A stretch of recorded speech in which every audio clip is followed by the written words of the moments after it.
आगे बढ़ते और अब आपको बता दें, इंदौर में फैमिली कोर्ट का एक बड़ा फैसला। कमाने में सक्षम दोनों तो बच्चे की जिम्मेदारी भी दोनों की होगी। फैमिली कोर्ट ने एक बड़ा फैसला सुनाया है। 50,000 रुपए मासिक भरण पोषण की मांग खारिज कर दी गई है। पिता को बच्चों की पढ़ाई का पूरा खर्च उठाने के निर्देश। मां को सौंपी गई बच्चे के पालन पोषण की जिम्मेदारी। फीस जमा करने की रसीद कोर्ट में पेश करने के आदेश दे दिए गए हैं। भरण पोषण मामले में अहम माना जा रहा है फैसला।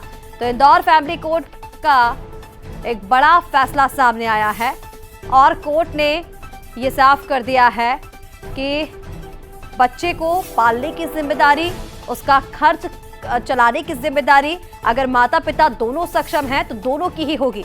किसी एक पर आर्थिक बोझ नहीं डाला जा सकता। चलिए, इसी पर और ज्यादा अपडेट्स के लिए हमारे साथ इंदौर से सहयोगी पीयूष पाल इस वक्त फोन लाइन पर जुड़ गए हैं। पीयूष, इसे एक तरह से ऐतिहासिक फैसले के तौर पर ही देखा जाए, क्योंकि कई बार इस तरह के मामले सामने आते हैं, लंबे समय तक इस तरह के मामले चलते हैं और फैसला सुनाया जाता है कि या तो पिता या तो माता जो बच्चे की जिम्मेदारी है वो उठाएंगे। लेकिन फैमिली कोर्ट ने स्पष्ट ये किया है कि अगर दोनों कमाने में सक्षम है तो बच्चे की जिम्मेदारी भी दोनों की होगी।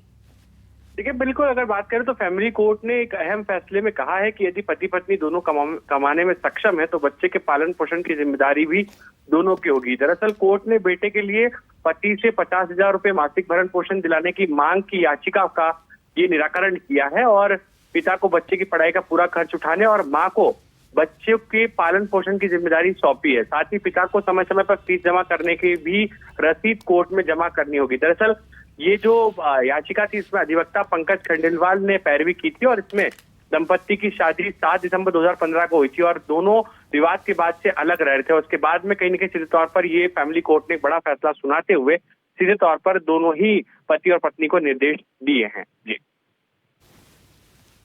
बहुत शुक्रिया पीयूष, आपका तमाम जानकारी के लिए, हमारे साथ जुड़ने के लिए। और